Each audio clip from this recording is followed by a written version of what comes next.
guys, welcome back to Turbo Time. This week we have my friend's S550 here in the shop. We're going to be doing a single turbo on 3 kit for this Gen 3 Coyote, as well as some boundary oil pump gears. I'm going to bring you guys along and do how I usually do, give you guys some time lapse, as well as stop and point out at the relevant times. In this video I'm going to show you how to install these oil pump gears. You do got to take off the timing chains and all that stuff and put the engine back in timing, so I'm going to show you guys how to do that, as well as all the tips and tricks I learned along the way. It's my first time doing a single turbo on a Coyote, so I'm going to bring you guys along for the ride. Stay tuned, let's get into the action.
All right, guys, so an update on where we find ourselves.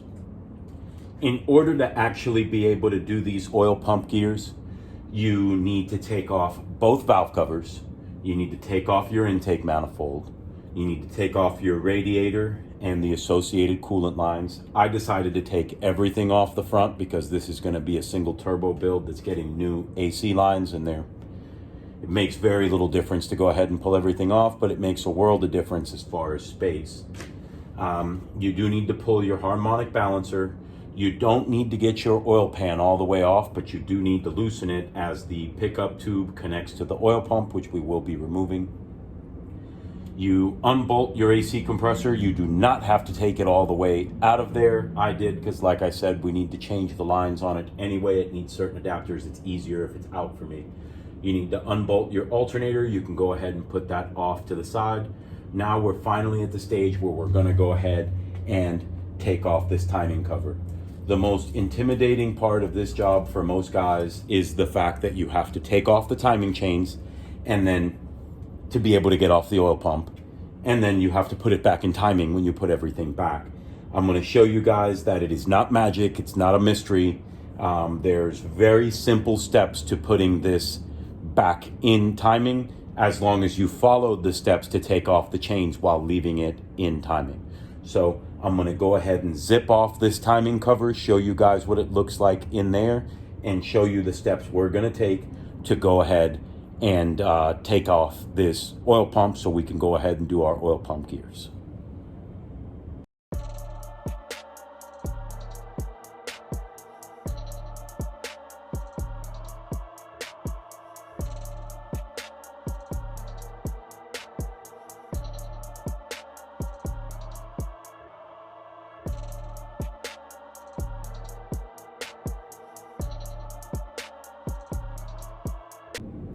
All right, so now we have our timing cover off. With our timing cover off, you want to go ahead and put some sort of spacer on the bolt. I'm not reusing this spacer, so it's okay. We just don't want it to bottom out. We want to be able to use the factory crank bolt to turn the engine itself. So what we're trying to do is we want to get this keyway which is the bump that's on here, you want to get that keyway to 12 o'clock. At the same time, you would like this mark up here. There's going to be an R. There's an R and an L on both of them. Don't be scared. But on this side, you want the R to be pointed up. Relatively up. Don't get too technical with it. Doesn't have to be super duper exact. Just aiming up. We want the R. Now that the R is up on this side, we're ready to go ahead and take off the timing chain guides, and we can go ahead and pull the chain off of this side. All right, guys, so we set this side to 12 o'clock with our R pointing up. Now that we've done that, we go ahead and turn our crank where this keyway, so the ridge that you feel right here in the crank, is at 5 o'clock. This timing mark over here, you're gonna see the L. The L is gonna be pointing over here toward this fender well. That's exactly where you want it. Now that we have that off, we're gonna go ahead and take the tensioner off this side and remove this chain also. Then we'll be able to free our oil pump.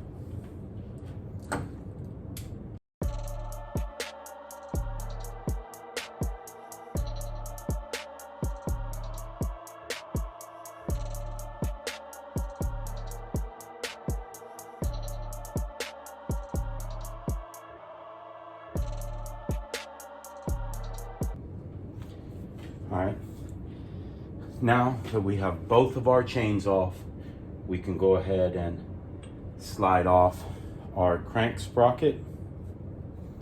This is our factory crank sprocket. We will be replacing this one with the boundary one. Now we have full access to our oil pump. I'm gonna go ahead and pull the oil pump off of here, get it on the bench. We're gonna throw the gears in and start reassembly of this mess. All right, I'm gonna note that this bolt right here, that's a 9mm. It's gonna be the bigger one on the lower side. So you're gonna have this guy that's a 13, and that's gonna be your topmost bolt. This is your bottommost bolt. And then the other two are just your standard 5/16 bolts. They're very normal looking. These other two are unique. They also have unique torque specs, but we'll get to that a little bit later on in the video. So all of this work for just this one little guy right here. We're gonna go ahead and get this thing over on the bench, and we're gonna go ahead and pull these gears out of there.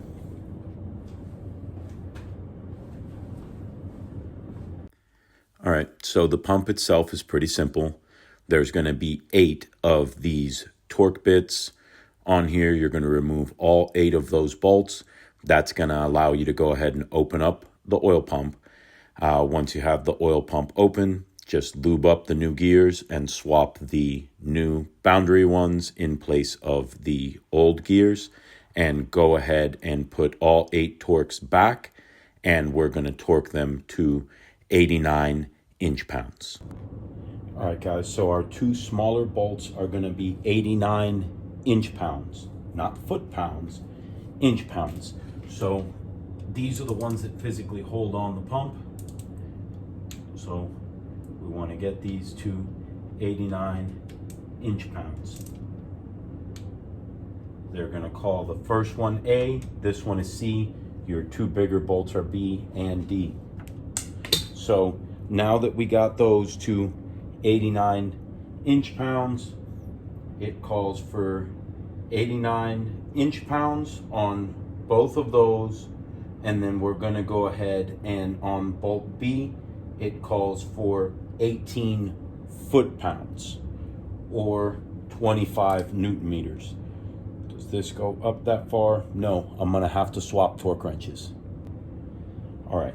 So now that we're set to 18 foot-pounds, we're gonna go ahead and get this guy to 18 foot-pounds. Now, for our last bolt here, that one is back in inch-pounds. So we're gonna set that to 177 inch-pounds. All right, so now we come down here to this guy, we want 177 inch-pounds. Now this is where it gets unique, because after we make our first pass, we're gonna go ahead and turn bolts A 45 degrees, we're gonna turn bolt B 75 degrees, C 45 degrees, and D 60 degrees, because these are torque to yield bolts.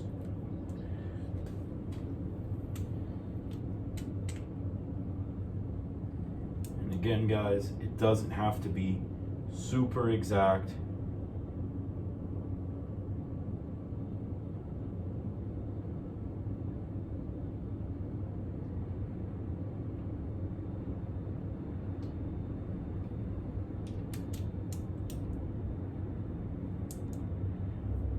Just want to get approximately an additional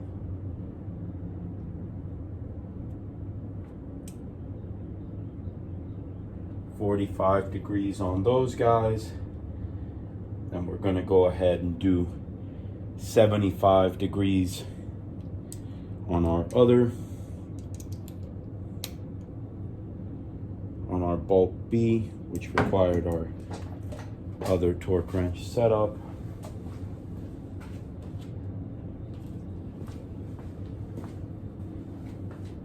So now for bolt B, we want about 75 degrees.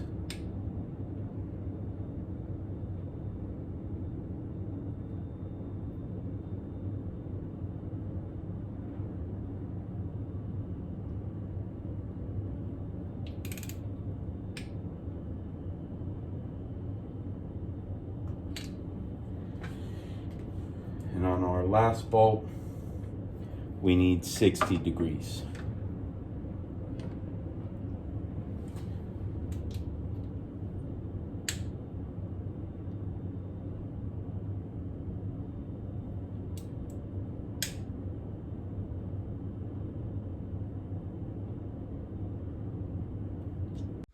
These are the torque specs for the oil pump bolts.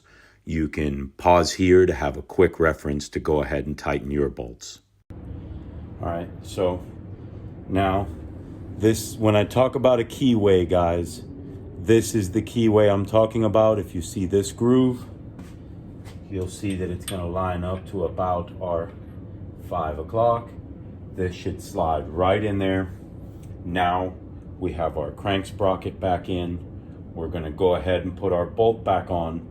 We're just going to give this a few turns to make sure nothing is binding up in the oil pump. We'll go ahead and put this back to top dead center by following our timing mark, which we're going to see up here. I'm going to show you guys close up now. So let's go ahead and get this thing turned over a few times, make sure that we don't have any binding from that oil pump, and go from there. All right, guys, so now with our crank at 5 o'clock, what you're looking for is the black mark and the black link along with our arrow. Let me try to get you guys a better view of this. You're gonna see that hash mark right there. It needs to be on the black. So now what we're gonna do is go ahead and put on our timing guides.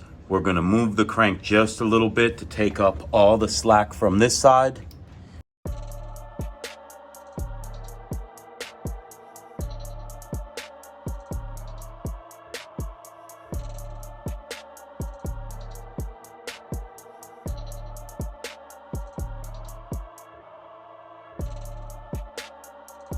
All right, guys, now that we've gone ahead and put our tensioners on and everything is where it's supposed to be, we're gonna go ahead and pull our pin from our tensioner, and at this point, all slack should be out of our driver side timing chain.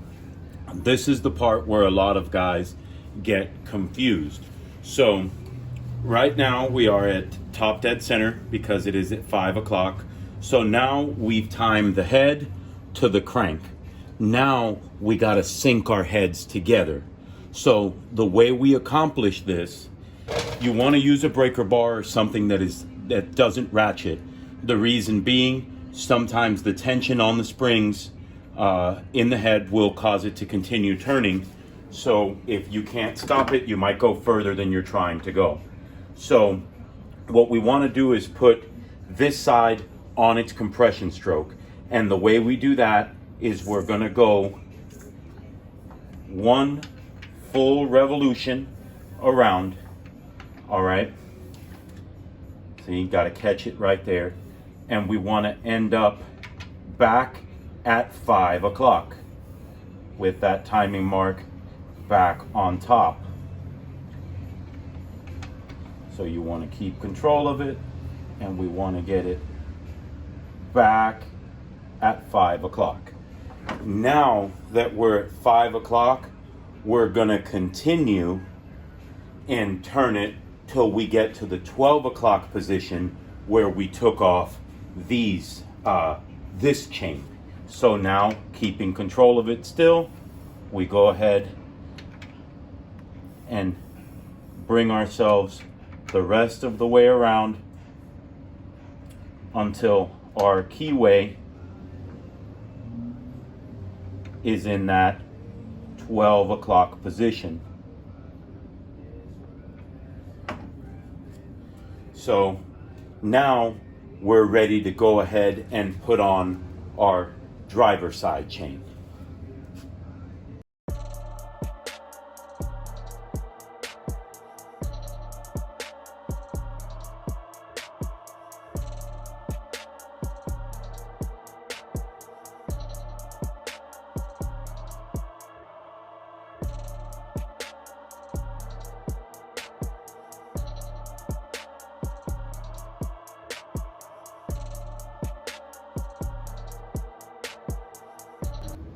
All right, so what we're looking for on this side, we see our black mark and our black link, and then we want the one that has the hash mark to be right in between.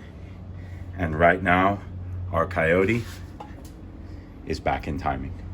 I'm gonna go ahead and clean all of this little stuff off with a razor blade. We're gonna put some new RVT in all of those spots. The reason you do that is everywhere where there's a seam where we're joining, like where the heads join the block, the valve covers touch, the oil pan touches, you want a little RVT there because there's a little gap and the gap is not filled by the gaskets, and that'll lead to oil leaks. Nothing would suck more than having to take all of this apart to put a little bit of gasket maker because you didn't clean that off or didn't put on fresh RVT. So let's go ahead and start getting ready to throw our timing cover back on and start the reassembly process so we can go ahead and actually start on our single turbo build. He picked up a good deal on a used kit. We're going to be running a single 76 mil on this. I'm going to prep some of this stuff, go ahead and get it all either coated or wrapped, depending, and we're going to get ready to start our single turbo build on this car. So stay tuned. We're going to go ahead and get this put back together.